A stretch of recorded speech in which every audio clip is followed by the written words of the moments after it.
Memphis is in that. It looks like they've matched up now. Started at 2-3, now it's man-to-man. Evans pulls, rattles it home. It's a career-high day. 6 3-point makes, 21 points in the game. KC, seeing the sunshine.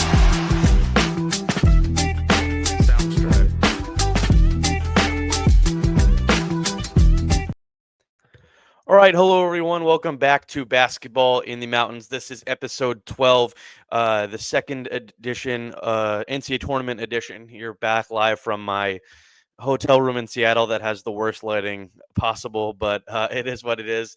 We are back to recap day 2 of the NCAA Tournament, and plenty of stuff to talk about today. A bunch of teams in action, but no other place to start than with Colorado State. And to do so, we got a guest tonight, and it is Kevin Lytle from the Coloradoan, who is coming on to talk about that big win for CSU. Kevin, thanks for coming on. I've been meaning to have you on to talk CSU Rams. Yeah, competing hotel room lighting here. I think I'm winning that battle right now. But yeah, low bar there. But yeah, you are what winning. a Seattle trip we're having, though. I mean, this appreciate you having me on. Just kind of a wild day. I'm sure we'll talk about it, but you and I had a offline conversation at halftime of that game. But crazy second half. CSU just continues to be so impressive in how they find ways to impose their will on teams. Yeah, we did talk at halftime, and I had some observations. You know, I would love the NCAA tournament for a lot of reasons, but getting to sit courtside and watch these games as a real hoops head like I am, and really take it all in, like it was a fun battle between these two coaching staffs. Penny Hardaway's done a great job building stuff up in Memphis, and obviously Nico and his staff are really well regarded as one of the best in the biz. Obviously CSU was down by 5 at halftime. Dane Danger was just dominating them. I think he had 15 points in the first half. He had a bunch of offensive rebounds. Memphis as a team had 9 second chance points.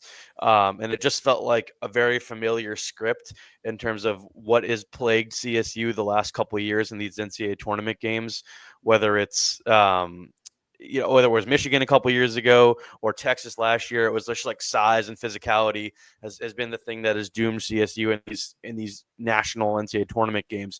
But they overcame it in the second half. And I don't think, obviously, we'll talk about Kyan Evans and his incredible performance, but it wasn't just the Kyan Evans of it all. Like, they really toughened up at halftime. And even though Memphis got 8 offensive rebounds in the second half, CSU was just able to kind of limit the production inside, and Memphis just didn't make enough shots. I mean, Kevin, how impressed were you by the second half effort on the glass and defensively by CSU? Yeah, big time. When you look at the raw numbers, I mean, I've got, rebounds 41-34 for Memphis, offensive rebounds 16-13, but at halftime, those were so much more dramatic. CSU, and honestly, CSU didn't capitalize on a lot of those second chance points, but they got a few of them. And even when they didn't capitalize, it helped them, I feel like, control the pace of the game. So even if you're not scoring off your second chance point, it allowed CSU to set the defense, get things set, and just kind of neutralize a little bit what Memphis was doing. They really brought the fight in the second half. And Medved said in the post-game presser, I talked to Ali Farokhmanesh as well outside the locker room, and he said it's like at halftime, I don't want to say it was like a fire and brimstone type speech, but it was a little bit of like, guys, we're in the NCAA tournament and we're getting out hustled. Like, are you kidding me? And they responded really well because, size is size. Like, we all knew CSU would be a little undersized, and they were. But in the first half, it didn't really even feel like size. It felt like they were just kind of getting, beat, if you will. And they responded really well and matched the energy in the second half and did all the things they needed to do. And yeah, Danger kept going a little bit, but CSU disrupted him enough. I mean, Haggerty ended with 18, but was a super inefficient 18. They did what they had 23 to do. shots. Yeah, exactly. 7 for 23. If you had told CSU before a game Haggerty scores 18 on 23 shots, they would have said, all right, we'll take that in a heartbeat. And that's fine, sure, Danger had a great game, one of the best games of his career, but everything else, this is one of the things you and I talked about at halftime is, can Danger lead them for 40 minutes? And the answer is no. CSU's depth, we wondered at half. We said, hey, Memphis has no depth. Danger's going to have to play the whole thing. Will CSU's depth end up showing? And it did. You look at the bench points and stuff, it was never big, but CSU got just enough from just enough guys, plus a legendary performance from Kyan Evans. It was really an example of what this CSU team is. Frankly, Tyler, tell me if you feel different. I don't feel like CSU played great. I think they played well in the second half, but this, in this 11-game win streak now, this was not a top-tier performance, and still they beat a number 5 seed. Yeah, one of the worst shooting performances they've had during this stretch. Obviously, the three-point shooting has been a huge part of the winning streak, and today they shot 37% as a team. Outside of Kyan Evans, I think they were 5 for 21 if you take from that three. Number out, it gets grim. Yeah, it does. Like, Nick Clifford did not play that well. He was 3 of 13 from the field, 0 of 6 from 3. And now he impacted the game in a bunch of different ways. Like, he was rebounding the ball well, passing the ball well. He was getting in passing lanes too. And I think the point you made was a good one, just about CSU getting their defense set. And especially in that second half when they kind of went to a little bit more of a matchup zone and just really forced Danger to catch the ball as far away from the basket as possible, because when he caught the ball near the rim, he was putting it up and it was going in. And the same thing, I wanted to make the same point that you did about the minutes he played. Like, I just felt at halftime, I was like, yeah, Memphis is up 5, but he had to play the entire half to do that. Like, and he obviously was playing really well, but I part of the reason I picked CSU going into the game is because of the Tyrese Hunter injury, who is clearly Memphis's best perimeter defender. They had, I think, they were down another rotation player as well, and Dante Harris. So, they're really only limited to 7 guys, and their second, their backup big guy, Musa Cisse, got in foul trouble in the first half. So, I just really felt like they would wear down at some point, and that's exactly what happened. And CSU was forcing turnovers early and often in the game, and when they were doing that, that's when they were at their best, kind of getting out and running themselves, and just really forcing Memphis to run up and down the floor, and then CSU converting on offense, and like I said, getting their defense set, because that was, I think, the big key, was because there was, especially when CSU did build that lead and they really committed to kind of that matchup zone, you're forcing Memphis to have long possessions where they're taking shots with 6, 7 or less or seconds or left on the shot clock. So I really thought the coaching staff did a great job making adjustments, and obviously Kyan Evans hit enough shots to keep them in it in the first half when they really needed it. But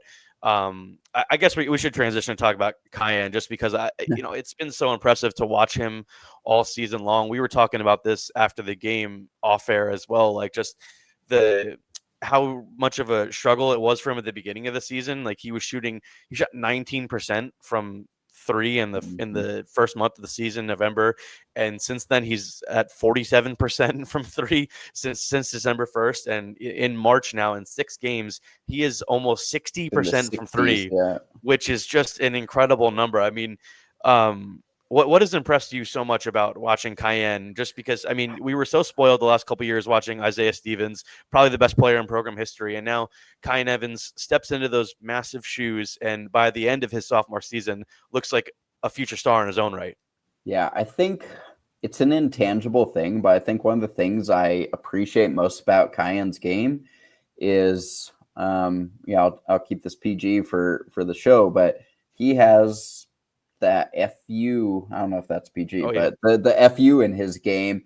And I think that plays well to following Zay. Obviously, he has great respect for Isaiah Stevens and what Isaiah Stevens did, but I think a little bit of that, sort of FU mindset helps separate from Isaiah of, I don't need to be Isaiah. I'm Casey Evans. I'm going to be Casey Evans. I mean that in the most complimentary way possible. He's not an arrogant, braggadocious kid, but he believes in his game. I think you needed someone that had that to follow Zay, because it would be very easy to be daunted by taking over the reins from Isaiah Stevens. And sure, I'm sure he had some moments where it was tough. Like you mentioned, his early season was tough, but he's just been himself. He's slowly grown. Again, we've both, done features on him, talked to Ali Farokhmanesh, because of course they work a ton together. I remember when I talked to Ali, I was saying, beyond just X's and O's and all that, when there's a little kind of scuffle on the court, Kyan's sticking his nose in there. I said to Ali, I was like, he's got a bit of dog in there, right? And he goes, oh yeah. He goes, Kyan does not care. He's going to get in there. Again, in the best way possible. He just has that in him. And, kind of in your intro there was that, the clip of his 3 to put them up 10. He just kind of stared in the crowd, and I don't know, man. I was, he did that right in front of you. It was, I was watching him when he did that. Like, that felt like a statement of like, this is my freaking game. I am not letting us go home. He said it multiple times to us this week of like, cool. Yeah, we're in the tournament. That's great. We're not there just to, make up numbers. We're there to win. And again, everyone says that, but Kyan lives that stuff. He's a dog. He is I love his mindset. Again, everyone sees the play and the performance, but his mindset it's pretty high level stuff that he's doing right there. He has figured out what he is and how and when he needs to, kind of drop the hammer in a game. Yeah, and there's a reason he was so highly recruited by the CSU staff. Like, they were in on him for a bunch of years. And I mean, he was an incredible player in the Kansas City area. AAU high school, like, he was just a winner. And that's something Ali told me. You mentioned the features we both did on him, like, earlier this season. Like, Ali was like, yeah, he's just a winner. Like, this is what he does. And whether it is, AAU or high school, like I said, he's been the best player on his team, and he's used to being the guy. This is not anything foreign or new to him. And he does it on both ends too. Like, I think he's already a better defender. He's a better defender than Zay. I love Zay. He's a better defender than Zay was. Yeah, absolutely. I was just going to say, like, he has that in him too. Like, he's got a nice 6'2" frame, and he's a really good athlete. He had, I'm looking at the box score. They have him for 2 steals. I think he had at least 1 or 2 more, kind of disruptions that don't go as a steal. But they don't have to. I don't think. Yeah, Stat Podcast doesn't track deflections, but CSU had a bunch of them, especially earlier in the game. I was impressed with their ability to get hands in lanes. Yep. Yeah, that was really impressive, and that continued. That led to the turnovers they had. I think they finished with 14 points off 16 Memphis turnovers. Like, they did a good job of getting the ball and being the first to it. Like Nico said after the game, like getting those 50-50 balls in the second half was a big key. So I mean, Colorado State now moving on to the second round of the tournament for the first time since 2013. First time in program history that they've won games in back-to-back tournaments, and now they'll take on number 4 seed Maryland on Sunday here in Seattle. We haven't gotten the times yet because they're still going on over there at the Climate Pledge Arena. Kevin and I both left a little early after long days, and we'll just say the nightcap games were not too exciting with Arizona and Oregon getting some blowout wins. But CSU and Maryland had a blowout win too. Honestly, the only good game of the day here in Seattle was the CSU Memphis game, the first one. But yeah, so CSU plays the Terrapins, a really good Big Ten team.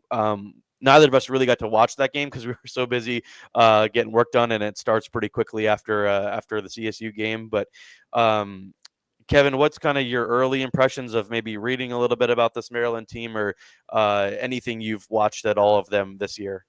Yeah, I mean, I think the couple things that jump out, Derek Queen. I mean, obviously we look at a lot of NBA mock drafts, to find where Nick Clifford is, and usually his name is somewhere in the range of where Derek Queen. Now they're totally different players, but Queen is an awesome NBA prospect, considered one of the top NBA prospects that's playing in the NCAA tournament. So obviously he highlights in. I don't want to say it's the same as Memphis, but similar in the fact that they have a great 5. And then not much. The Crab 5, as they call them. The Crab 5, which you alerted me to, as is pretty awesome nickname. But it's pretty interesting. All 5 starters average in double figures, and then their top bench score is at like 3.4 points per game or something like that. So it's an elite 5 with not a lot of depth, which is what, given injuries and stuff, is what Memphis was. So again, it's not the same thing, but in some ways it's a battle of, kind of a team, not to use the CSU, hashtag or whatever, but like a, team together and depth and whatnot against an elite 5. And again, CSU is going to be undersized, which is not abnormal for, a mid-major and for CSU. But I wonder how, obviously Memphis is pretty long and big and athletic, so CSU shouldn't be awed by it. Now, that doesn't mean you all of a sudden grow 3 extra inches and can handle it, but they've seen it now, and how will they handle it? Kind of same thing. I think you're going to have to run a bunch of different dudes at Derek Queen. You're going to have to use Bimba's 5 fouls. You're going to have to use Joppa's 5 fouls.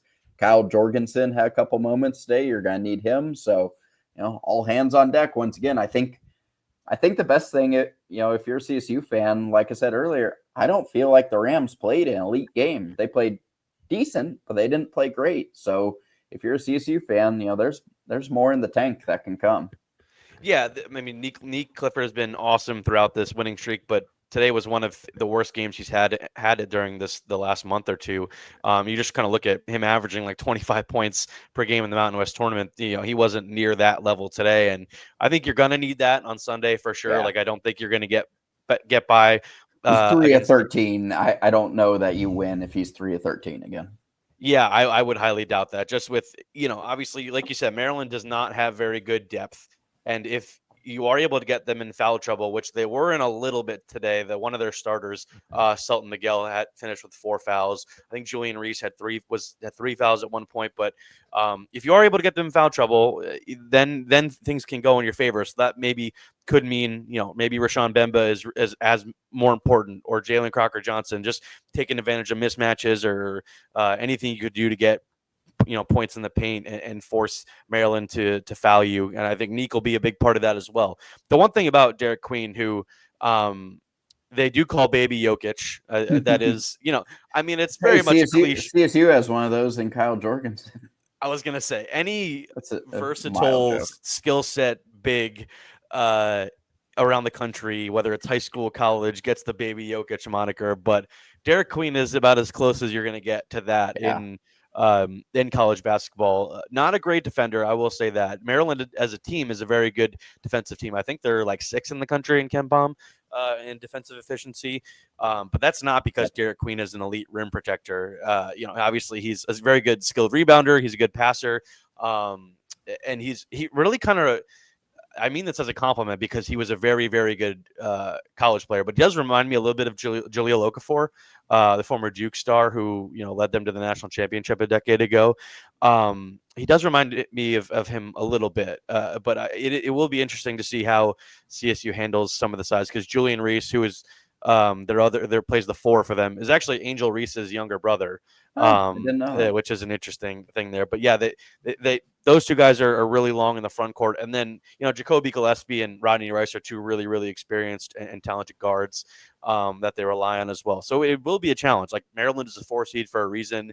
I think they're top 15 overall in KenPom in the country. So this will not be this would be a much different. This is a different beast. Yeah. I mean, Memphis, obviously a very good and talented team, but it's leveling up. Yeah, and I want to go back and rewatch. I probably won't watch the Grand Canyon game just because it wasn't really close at all. Not a ton to learn, yeah. But I'll probably go back and rewatch Maryland's game against Michigan in the semifinals of the Big Ten tournament last weekend, because they lost on a heartbreaking buzzer beater.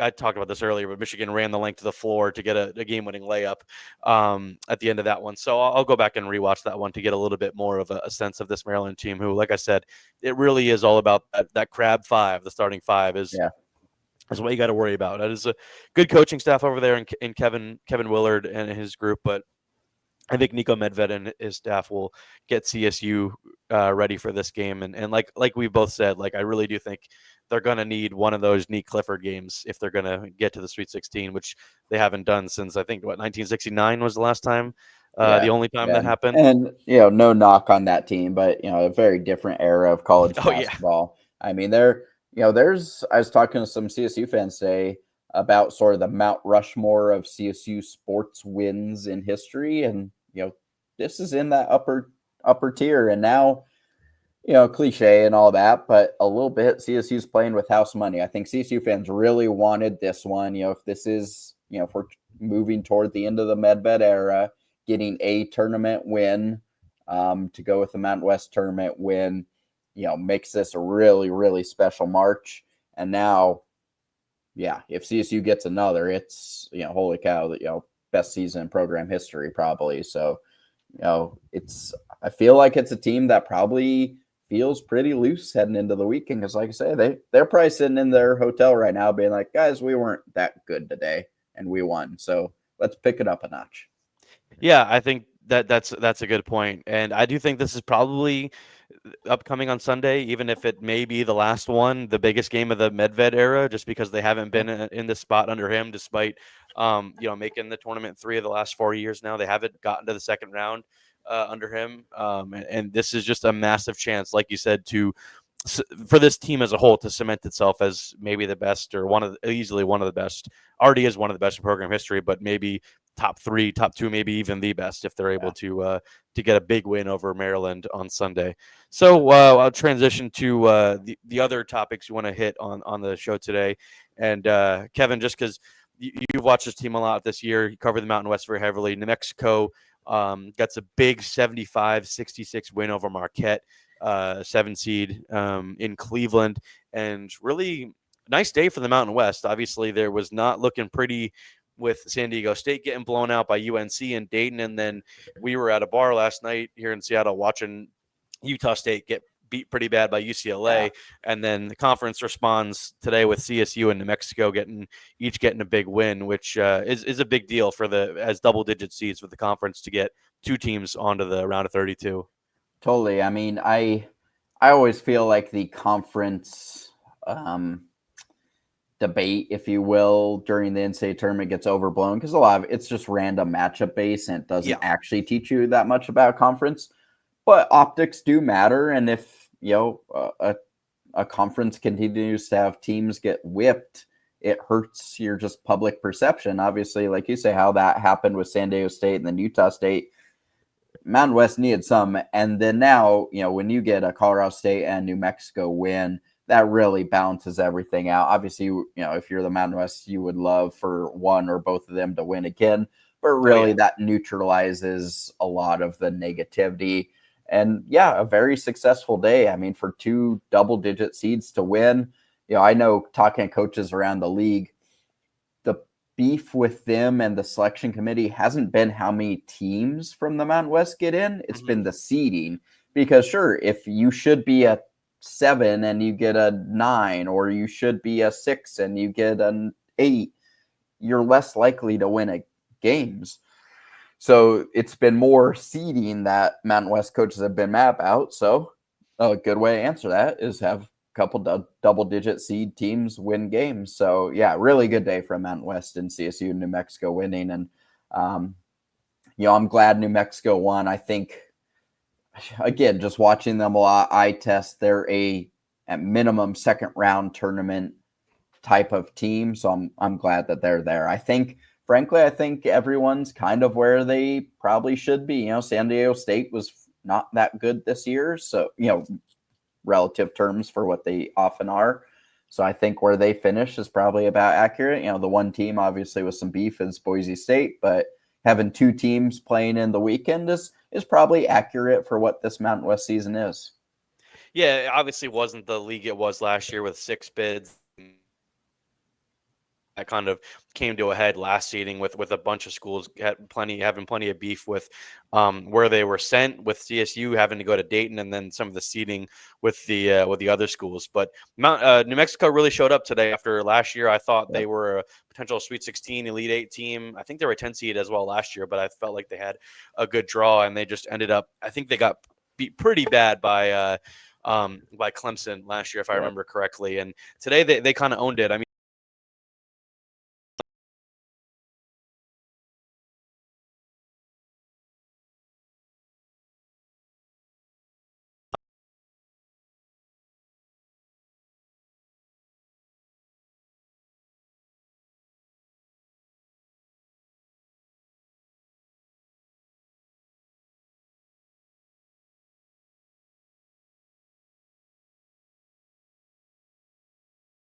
had 19 and 7. I really got some good performances from guys like Mustafa Amziel as well.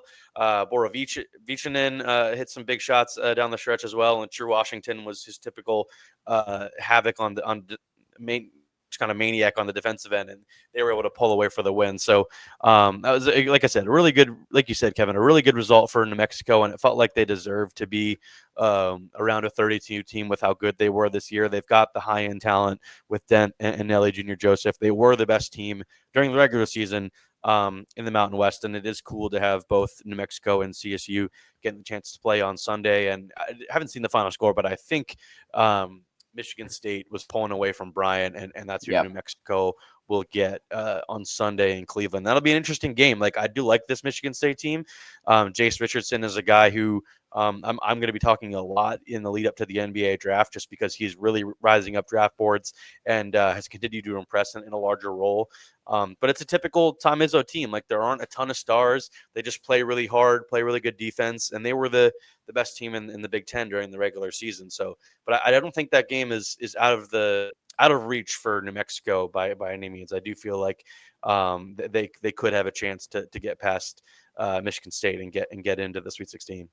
Yeah, especially like you say, ended up with a good game, but not a great game. He can be better. Yeah. Nelly Jr. Joseph is, a pretty high level big. So those are two things that a lot of times a quote unquote mid major won't have against, high major, and New Mexico has them. So yeah, I think, I'm not sure I would necessarily be picking New Mexico, but you can absolutely see an avenue for them to pull an upset there. All right, Kevin. Well, I appreciate you coming on the show tonight. We'll be seeing each other again tomorrow, and then again on Sunday. We've got these NCAA tournament weekends are always really fun, especially when the team you cover wins the first day. It kind of elongates the weekend. You get a chance to enjoy the city you're in a little bit more. How are you liking Seattle? I love Seattle. I've been here a handful of times before, but it's been quite a while. I love Seattle. I mean, a lot of walking around in the rain, but that's okay. You prepare for it and know it's happening, and it's been really fun. I have to say, Climate Pledge Arena, incredible. Been fortunate to be at some really cool arenas, in this past handful of years when CSU's been in the NCAA tournament. But this is a high level one, really fun. So no, I'm loving the time in Seattle. Super fun trip. Yeah, it's my first time here, and it's a great basketball town for sure. Like, I am excited and hope sometime soon the NBA expands and we get to have a team back here in Seattle, because it is a good basketball town. That arena, like you said, was rocking today despite some of the bad games. The fans really showed out, and I've been impressed. Like, I'm a fan of a lot of these West Coast cities I've gotten a chance to go to for the first time the last couple of years, and Seattle is definitely right up there. So, well, Kevin, thanks for coming on. I will save you from the Arizona talk, but we'll see you tomorrow. And thanks again. Yeah, thanks, TK. Take care, buddy. All right, thanks. Because they obviously teams we've got here on this podcast. Just a convincing win over an Akron team that just was not up to the task physically, from an athleticism standpoint. Just a easy win for the Wildcats. I was first time I've gotten a chance to see them in person this season. I've seen them obviously in recent years when they played against the Buffs in Boulder, but the Buffs only played them in Tucson this year, so I haven't seen them in person yet this year. And I was really, really impressed with two guys in particular. That was Jaden Bradley and Carter Bryant, who I've been a fan of all season. Those guys combined for 31 points on 21 shots. They were getting a bunch of rebounds, steals, blocks. Like, those guys were all over the place, and it was fun to watch Arizona today. And I ironically, it's because Caleb Love only took 9 shots. I think everybody knows on this podcast at this point that I'm not the biggest fan of Caleb Love, but he was involved in a positive way today. I thought he wasn't forcing anything. Ended up with 4 assists in the game. Like, I really do think they've kind of found a nice groove here with Caleb Love being more of a distributor a little bit and getting the ball to the athletes they've got on the wing and in the post, because both Henry Vesar and Toby Awaka are guys that are tough to handle down there. And, Trey Townsend had a big game today too, 16 points on 8 shots. He had a bunch of offensive rebounds. Del Orso was good again. This is a pretty deep Arizona team, and not one that I'm going to be honest, I wasn't super high on them coming into the tournament, just because I thought at one point there would just be that Caleb Love game where he goes 2 of 13 from the field or 3 of 16 from the field, whatever it is. He's had plenty of those games in his career. Just go look at the box scores. And that would just sink them. And maybe he does that in the second round against Oregon. It's going to be a fun, old school Pac-10, Pac-12 matchup here in Seattle on Sunday evening, with these two teams squaring off. And if Arizona's at its best and Caleb Love isn't trying to play hero all game, I think they can easily beat Oregon, maybe handily, because Oregon put a beat down on Liberty tonight. I don't even know what the final score ended up being, or if it's even over yet. No, they're up 66-39 with a little less than 6 minutes to go. So yeah, it's going to be Arizona and Oregon in the second round, and Oregon was hitting shots early before I left the arena to come back to the hotel. But I would feel really confident if I'm Arizona going into this game. Nate Biddle for Oregon has been really good all season. Was good again tonight.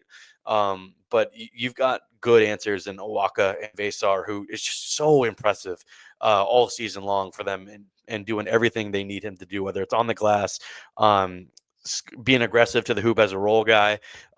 Just with Krivas going down early in the season, I was really thought that might be a death sentence for this team, but they've rallied in a big way.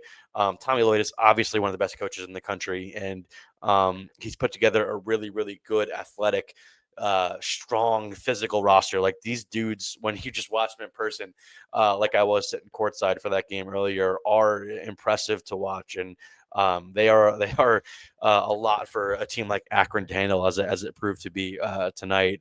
But Arizona just full control, shot 56% from the field, 48% from 3, and a lot of those were wide open looks, because their athletes were driving into the paint, drawing doubles, and they were just making the easy, simple passes and getting good looks and knocking them down. So credit to Arizona for the big win.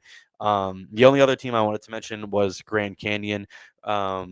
I didn't mention that's who Maryland beat earlier, so they are out. That was the other Mountain Time Zone team in action today. So got plenty of teams left to talk about, that we cover here on this podcast. A bunch in action.